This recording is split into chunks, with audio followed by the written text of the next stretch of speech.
Živjo, Taja, kako si? Hej, Nili. Ja, jaz sem kar v redu, čeprav tole nadaljavo je res malo čudena, ni?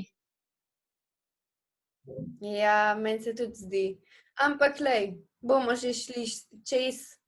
Zdaj pa, kaj praviš, najprej poveva o matematiki malo. Ja, lahko, ja. Da smo šli letnika in kako se ti zdi sploh matematika na daljavo? Ja, nadaljavo je precej drugače, kakor je bilo v razredu, a ne? Pa zdi se mi, ne vem, treba je delati res veliko sprot, da česa ne Ja. pozabiš, a ne? Pa Mhm.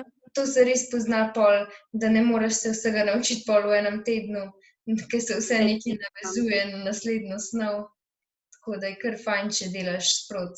Kako je pa tebi?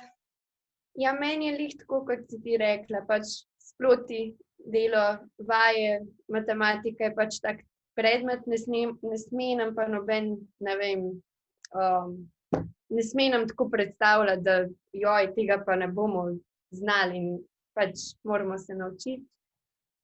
Pa probati razumeti. Mislim, da se tudi tako učitelji glede tega nadaljavo zelo dobro potrudijo. Meni je všeč, ker uporablja tisto tablo in nam riše in piše sproti in je pač zelo v redu tak pouk.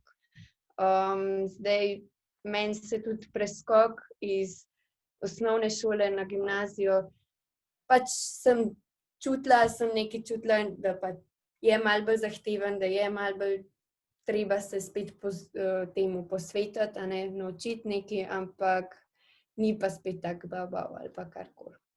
Ja, se mi zdi, da preveč strašijo ljudi s tem, kakor da bo pol neka cela čudna znanost, ki pa dejansko ni. Vsaj prvi letnik se mi zdi, da greš dosti čez stvari, ki so že... Pol se pa že navadiš, a ne, Ja, tega zato ni to delta. grozen. Ja. Drugače je pa pri nas pouk tudi dosti razgiban, a ne? Ja, sploh zdajle na daljavo se je tudi profesorica potrudila, nam dala kakšen zdaj dokumentarni film o matematiki za pogledati, kar je tudi pač zanimivo in tudi to je matematika, da pač pogledaš, zdaj sploh tukaj smo imeli veliko govora, ali smo matematiko odkrili ali izumili. Meni je bilo zelo zanimivo, ja. Ja, meni je bilo tudi precej In še iz drugega zornega kota spoznaš malo. Ja. V redu. Ja. Dio.